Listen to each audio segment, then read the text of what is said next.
Alam mo ba yung pakiramdam na masakit pero masarap? Yung kahit nasasaktan ka na, gusto mo lang na ituloy pa yung pagmamahal na hindi naman talaga ikaw yung pinipili niya. Yung kumakapit ka lang kasi pangarap mo siya kahit may mahal na siyang iba.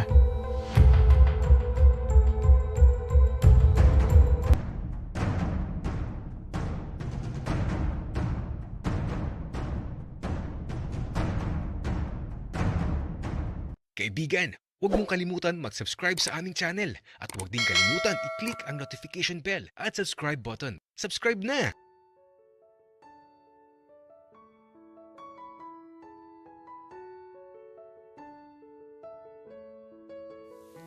Maki, di ba sabi ko sa'yo, sa bahay ka lang.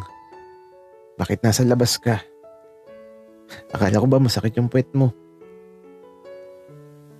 Ah, sorry na Kuya William. Eh, nainip ako eh. At saka, alam mo naman na layas kami ni Dave kaya ayun. Sumama ako kay Ben. Oh, nasan ba si Bunso? Bakit di mo kasama? Natutulog siya, Kuya William. Maki, kung gusto mo, magkulong na lang tayo sa kwarto mo pagka uwi natin. Halo, eh, bakit naman Kuya William? Wala siya. Kunwari pa hindi alam ng asawa ko. Pero baka mamaya, kapag nagkulong na tayo mga bayo ka na naman.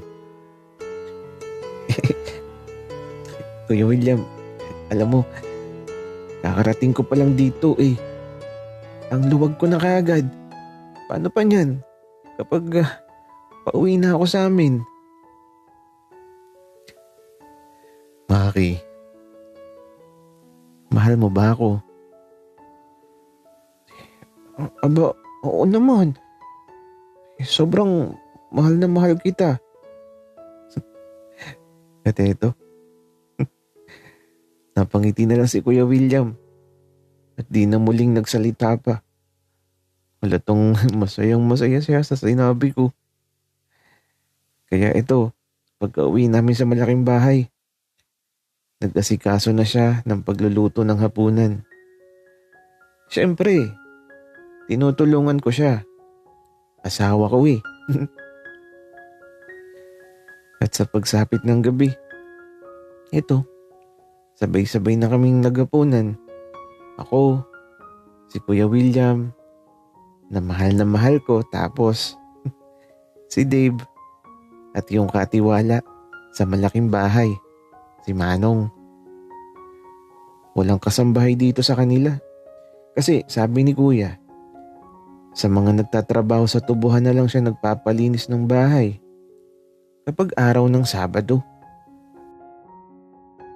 At bukas, araw ng Sabado. Kaya marami daw tao na maglilinis sa malaking bahay. At ang mag-aasikaso ng pagkain namin sa buong maghapon ay si Ben. Maki, Dave, maaga akong alis bukas. Si Ben ang bahala sa pagkain nyo. Kuya William, pasama kami. Wika ko naman kasi natatakot ako kay Ben. Maki, hindi pwede. Meeting kasi yun. Baka abutin ako ng buong maghapon. May inip ka lang. Ganun ba? Pwede ba kaming gumala sa bayan? Maki, sa linggo na lang para masamahan ko kayo. Baka mamaya mawala pa kayo dun. Dito na lang kayo sa bahay. At kapag naiinip kayo, dito naman si Ben. Sabihin nyo lang ang gusto nyo. Ay naku. Naiilang talaga ako kay Ben. Tapos maghapon pa siyang andito bukas. bahala na talaga. Basta, iiwasan ko na lang siya.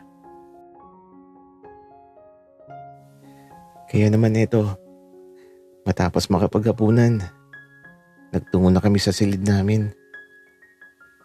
Nawiwirduhan talaga ako sa silid ko. Bakit kasi kulay pink? Pero bago ako humiga, maliligo muna ako. Pagpasok ko sa banyo dito sa silid ko. Hala, bakit ganito? Ang laki ng banyo. Tapos, may isang pinto sa kabilang dulo. Para saan kaya yun? Nilapitan ko yung pinto. Tapos, sinubukan kong buksan. Kaya lang nakalak ata. Ayaw mabuksan eh. Ano kaya meron sa pinto na yun? Kaya eto, habang naliligo ako, iniisip ko yung pinto sa kabilang dulo. Para saan kaya yun? Siguro may mga nakatago dun. Baka kayamanan siguro. At eto, nagulat ako nang biglang bumukas yung pinto na yun. Muntik na talaga akong madula sa takot. Tapos, bigla na lang sumilip si Kuya William. Na aba, pagpasok niya, walang kahit anong suot. Na maliligo na din ata. Sabay na tayo. Asawa ko. Kuya William, bakit diyan ka nang galing? Maki, papasok yan sa kwarto ko.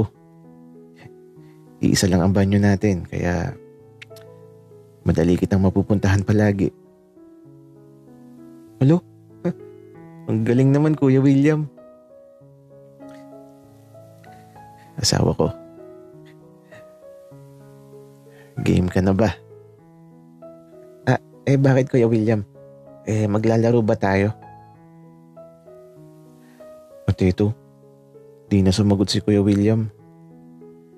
Parang bigla siyang naging zombie. Nakinagat ako bigla sa leeg. At lahat ng pwede niya kagatin kinagat niya. Matapos siyang maging zombie. Ako naman, naging baby na mahilig sa gatas. Para akong baby na pinapadede sa bote. Patabo. Gusto ni Kuya William na nakatitig ako sa mga mata niya habang nadede ako.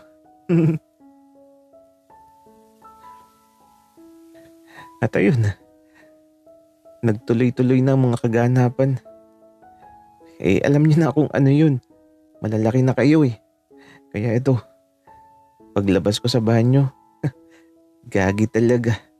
Nakangiti lang talaga ako. Diretso bihis at higa sa kama. At si Kuya William, ilang saglit lang eto. Sa banyo siya dumaan patungo sa silid ko. Tapos eto, nahiga na siya sa tabi ko. At niyakap ako ng napakahigpit. Tapos, hinalikan niya ako sa labi ko. At eto, mukhang matutulog na siya. Napagod data. Ay nako talaga. Kaya naman eto, natulog na din ako. At sa paglipas ng buong magdamag, nagising na lang ako. Nang parang tila ba, may nararamdaman ako. Hindi na talaga ako nanlaban kasi si Kuya William, eto, nasa likod ko siya. Naanimoy nagigiling ng bigas.